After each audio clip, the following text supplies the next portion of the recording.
नमस्कार, मैं विज्ञान कुमार आप सभी का हमारे YouTube चैनल सुनता जा में स्वागत करता हूँ। पिछली दो वीडियोस में हमने पांडे बेचन शर्मा जी के द्वारा लिखे गए उसकी माँ कहानी को पढ़ा था। आज हम उसके प्रश्न उत्तर करेंगे। तो चलिए बिना देरी के आगे बढ़ते हैं। कहानी का पहला प्रश्न है, क्या लाल का व्यवहार सरकार के विरुद्ध षड्यंत्रकारी था? उत्तर, लाल देशभक्त क्रांतिकारी युवा था। वह अपने देश को ब्रिटिश सरकार की गुलामी से आज़ाद कराना चाहता था। इसलिए वह अपने अन्य क्रांतिकारी मित्रों के साथ मिलकर देश को स्वतंत्र कराने की योजनाएं बनाता रहता था। उसका क्या कार्य हमारी दृष्टि से उसका स्वदेश प्रेम है। इसे ब्रिटिश सरकार अपने विरुद्ध षड्यंत्र मानती थी। ब्रिटिश सरकार की आलोचना करने तथा उनकी चापलूसी न करने के कारण वह उनकी नज़र में षड्यंत्रकारी था। दूसरा प्रश्न, पूरी कहानी में जानकी न तो शासन तंत्र के समर्थन में है न विरोध में, किंतु लेखक ने उसे केंद्र में ही नहीं रखा बल्कि कहानी का शीर्षक बना दिया। क्यों? उत्तर, शीर्षक की सार्थकता के लिए यह जरूरी है कि शीर्षक कहानी के मूल भाव, उद्देश्य, प्रमुख घटना अथवा प्रमुख पात्र से जुड़ा हुआ। प्रस्तुत कहानी का शीर्षक जिज्ञासामय है। कहानी पढ़ते ही पाठक के मन में यह जानने की इच्छा होती है कि उसकी माँ कौन है या किसकी माँ है। कहानी को पढ़ते ही यह जिज्ञासा शांत हो जाती है। पाठक समझ जाता है कि इस कहानी के क्रांतिकारी युवक लाल की माँ की ममता, सरलता, दृढ़ता, सेवा और त्याग का वर्णन है। कहानी की घटनाओं में माँ का बार बार उल्लेख हुआ है। सर्वंसा उसी के व्यक्तित्व की छाप दिखाई देती है। वह केवल अपने इकलौते बेटे लाल से ही प्यार नहीं करती बल्कि लाल के अन्य सभी साथियों के प्रति भी वह ममतामयी है। वह भारत माता के समान है। वह सबका कल्याण करना चाहती है। लाल तथा उसके साथियों को फांसी होते ही उसके भी प्राण पखेरु हो उड़ जाते हैं। अतः कहा जा सकता है कि कहानी का शीर्षक सर्वथा उपयुक्त है, क्योंकि सारी कहानी में जानकी किसी न किसी रूप में उपस्थित है। वह परिस्थितियों से संघर्ष करते हुए अपना भी बलिदान दे देती है। प्रश्न 3, चाचा जानकी तथा लाल के प्रति सहानुभूति तो रखता है, किंतु वह डरता है। यह डर किस प्रकार का है और क्यों? उत्तर, चाचा एक जिम्मेदार जमींदार है। उसे ब्रिटिश सरकार से बहुत सहायता मिलती है। वह भी उसकी चापलूसी करता है। जब पुलिस सुपरिटेंडेंट उससे लाल के बारे में पूछताछ करने आता है तो जाते हुए उसे चेतावनी दे जाता है कि वह लाल और उसके परिवार से दूर रहे। इससे वह डर जाता है कि कहीं उसे ब्रिटिश सरकार का कोपभाजन न बनना पड़े।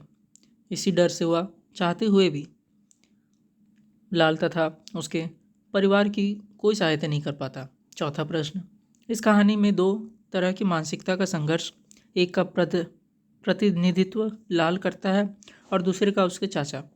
आपकी नज़र में कौन सही है? तर्क संगत उत्तर दीजिए। उत्तर, हमारी नज़र में लाल की सोच बिल्कुल सही है। वह गुलामी की जंजीरों से जकड़े हुए है, अपने देश को आज़ाद करना चाहता है। उसका मानना है कि जो व्यक्ति समाज या राष्ट्र के नाश पर जीता हो उसका सर्वनाश हो जाना चाहिए। ब्रिटिश सरकार जोंक की तरह भारतवासियों के धर्म, प्राण और धन की चूसती चली जा रही है। इन्होंने इसे अपमानजनक और मानवताहीन नीति मर्दक कानून गढ़े हैं जिससे भारतवासियों का निरंतर शोषण होता है। ऐसे सरकार का विरोध करते हुए अपने प्राणों का बलिदान देने वाले लाल की मानसिकता का हम समर्थन करते हैं। पांचवा प्रश्न, उन लड़कों ने कैसे सिद्ध किया कि जानकी सिर्फ माँ नहीं भारत माता है? कहानी के आधार पर उसका चित्रण कीजिए। उत्तर, उन लड़कों ने जानकी को भारत माता सिद्ध करते हुए बताया कि उसका सिर हिमालय, माथे की दोनों गहरी रेखाएं गंगा और यमुना, नाक विंध्याचल, ठोड़ी कन्याकुमारी, झुर्रियाँ रेखाएं पहाड़ और नदियाँ तथा बाएं कंधे पर लहराते हुए बाल बर्मा है। इस प्रकार लाल की माँ भारत माता बन जाती है। जानकी के चरित्र की अनेक विशेषताएं निम्नलिखित हैं। परिचय, पांडे बेचे शर्मा उग्र द्वारा रचित कहानी उसकी माँ में लाल की माँ जानकी का चरित्र चित्रण अत्यंत प्रभावशाली रूप से किया गया है। उसके पति रामनाथ का देहांत हो चुका है। उसकी एकमात्र संतान का उसका पुत्र लाल है। वह विधवा स्त्री है। उसके सिर के बाल सफ़ेद हो चुके हैं तथा चेहरे पर अनेक झुर्रियाँ पड़ गई हैं। सरलता। लाल की माँ अत्यंत सरल महिला है। लाल और उसके मित्रों द्वारा अंग्रेजियों के विरुद्ध रचे जा रहे षड्यंत्र को वह समझ नहीं पाती।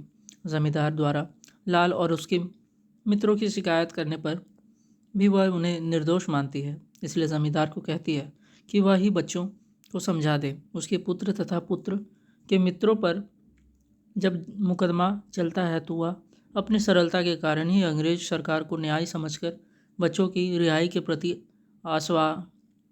आशावान थी। वह किसी प्रकार का छल कपट नहीं जानती थी। ममता। लाल की माँ के हृदय में ममता का सागर उमड़ता रहता है। वह लाल के साथियों को भी लाल के समान ही स्नेह करती है। बंगड़ जब उसे भारत माता प्रमाणित करता है तो वह भाव विभोर होती है। लाल तथा उसके मित्रों को वह भूखा नहीं देख पाती। उनके लिए सदा कुछ भी करने के लिए तैयार रहती है। जेल में उनके लिए अपने घर की वस्तुएं तक बेचकर खाना बनाकर ले जाती है। दृढ़ता। लाल की माँ संकट के क्षणों में भी विचलित नहीं होती, अपितु प्रत्येक मुसीबत का दृढ़तापूर्वक सामना करती है। अपने पति का देहांत होने पर भी वह सामान्य स्त्रियों के समान नहीं रोई थी। लाल तथा उसके मित्रों के जेल चले जाने पर भी उसने प्रत्येक स्थिति का दृढ़ता से सामना किया था तथा किसी न किसी प्रकार से वकील करके उनकी पैरवी करती रही। सेवा। लाल की मां ने सेवा भाव कूट कूट कर भरा हुआ है। लाल और उसके साथियों की सेवा करने में उसे बहुत आनंद प्राप्त होता है। वह जेल में उनके लिए पराठे, हलवा, तरकारी आदि बनाकर ले जाती है। बच्चों को मुक्त कराने के लिए वह वकीलों के सामने गिड़गिड़ाने से भी नहीं हिचकती।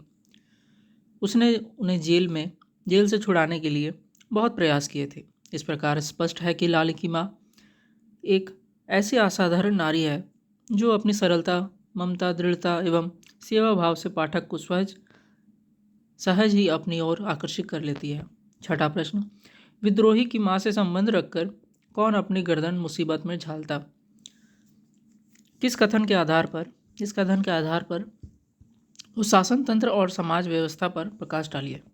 उत्तर। उस समय देश ब्रिटिश सरकार का गुलाम था। उनकी शासन व्यवस्था मानवताहीन नीतियों से विक्त था। वे भारतीय जनता का शोषण करते थे तथा गरीबों को चूस कर अपना बल बढ़ा रहे थे। देशभक्तों को वे भयंकर यातनाएं देते थे। पुलिस मनमानी करती थी। अदालत बिना उचित सुनवाई के मनमाना दंड दे देती थी। समाज में लोग ब्रिटिश सरकार की कार्रवाइयों से भयभीत रहते थे। सभी अपनी जान बचाने की सोचते थे। उनके अनुसार आप सुखी तो जग सुखी। कथन के अनुसार जीवन व्यतीत करना ही ठीक है। वे इतने भयभीत रहते थे कि चाहकर भी किसी स्वतंत्रता संग्रामी की सहायता नहीं करते थे। सभी स्वार्थी तथा चापलूस बन गए थे। सातवां प्रश्न। चाचा ने लाल का पेंसिल खचित नाम पुस्तक की छाती पर क्यों मिटा डालना चाहा? चाचा ने लाल की पेंसिल से पुस्तक के पहले पन्ने पर लिखा नाम इसलिए मिटा डालना चाहा कि कहीं पुलिस वाले तलाशी लेने आए तो उन्हें यह किताब न मिल जाए। इस पर लिखे लाल के नाम से उसका संबंध भी लाल तथा अन्य क्रांतिकारियों के साथ जुड़कर उसे भी ब्रिटिश सरकार का विरोधी जानकर दंड मिल सकता है। आठवां प्रश्न। ऐसे दुष्ट व्यक्ति नाशक राष्ट्र के सर्वनाश में मेरा भी हाथ हो के माध्यम से लाल क्या कहना चाहता है? इस कथन के माध्यम से लाल यह कहना चाहता है कि उसकी इच्छा है कि वह ब्रिटिश सरकार का अंत करने में अपना पूरा योगदान देना चाहता है, जो अपनी दुष्टता से भारतीय जनता को गुलाम बनाकर उनका शोषण कर रही है। वह उसके लिए आत्म बलिदान देने के लिए भी तैयार है, इसलिए वह हंसते हंसते फांसे चढ़ जाता है। निम्नलिखित का आशय स्पष्ट कीजिए। पुलिस वाले केवल संदेह पर भले आदमियों के बच्चों को त्रास देते हैं, मारते हैं, सताते हैं। यह अत्याचारी पुलिस की नीचता है। ऐसी नीच प्रशासन प्रणाली को स्वीकार करना अपने धर्म को, कर्म को, आत्मा को, परमात्मा को भुलाना है, धीरे धीरे गुलाना मिटाना है। उत्तर। ब्रिटिश सरकार की पुलिस भारतीयों के अच्छे घर के बच्चों को मात्र संदेह के आधार पर दंड देती है, इसलिए इस प्रकार की अत्याचारी शासन प्रणाली को स्वीकार करना क्रांतिकारी देशभक्त अपने धर्म, कर्म, आत्मा और परमात्मा के विरुद्ध मानकर उनका विरोध करते थे। ख नंबर, चाचा जी नष्ट हो जाना तो यहाँ का नियम है, जो संवारा गया है वह बिगड़ेगा ही। हमें दुर्बलता के डर से अपना काम नहीं रोकना चाहिए। कर्म के समय हमारी भुजाएं दुर्बल नहीं, भगवान की सहस्त्र भुजाओं की सखियां हैं। कहानी में लाल इस बात को स्वीकार करता है कि अंग्रेजों की शक्ति की तुलना में भारत को स्वतंत्र कराने वाली शक्ति बहुत कम है, किंतु इस पर भी वह देश को स्वतंत्र कराने के लिए अपने निश्चय और अडिग है। उसे विश्वास है कि जब कोई मनुष्य दृढ़ निश्चय पूर्वक किसी कार्य को संपन्न करने में जुट जाता है तो उसमें कार्य करने की अपार क्षमता आ जाती है। कर्म में लीन व्यक्ति को परमात्मा भी पूरी सहायता देते हैं। कर्मशील व्यक्ति को ऐसा प्रतीत होता है मानो वह अकेला नहीं है, अपितु भगवान के सहस्तों के हाथ भी उसके सहायता कर रहे हैं। भाव यह है कि शारीरिक दृष्टि से कमजोर व्यक्ति भी निष्ठा और लगन से कठिन कार्य भी सफलतापूर्वक कर लेता है। योग्यता और विस्तार के प्रश्न। पहला प्रश्न, पुलिस के साथ दोस्ती की जानी चाहिए या नहीं? अपनी राय में लिखिए। हमारे विचार से पुलिस से ना तो दोस्ती करनी चाहिए और ना ही दुश्मनी। हमें इनके साथ संतुलित व्यवहार करना चाहिए। जितनी आवश्यकता हो उतनी उनसे बातचीत करनी चाहिए। उनसे व्यर्थ में तर्क वितर्क नहीं करना चाहिए।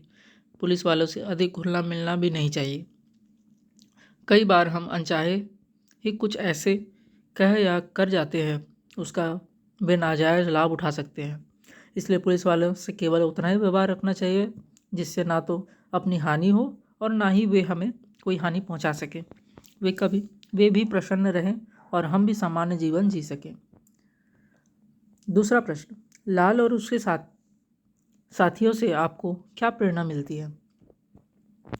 उत्तर, लाल और उसके साथियों से हमें यह प्रेरणा मिलती है कि हम राष्ट्र विरोधी ताकतों तथा शोषणकर्ताओं का डटकर विरोध करें तथा अपनी मातृभूमि की रक्षा के लिए उसे स्वाधीन बनाए रखने के लिए अपने प्राणों तक का बलिदान दे दें। तीसरा प्रश्न, उसकी माँ के आधार पर अपनी माँ के बारे में कहानी लिखिए।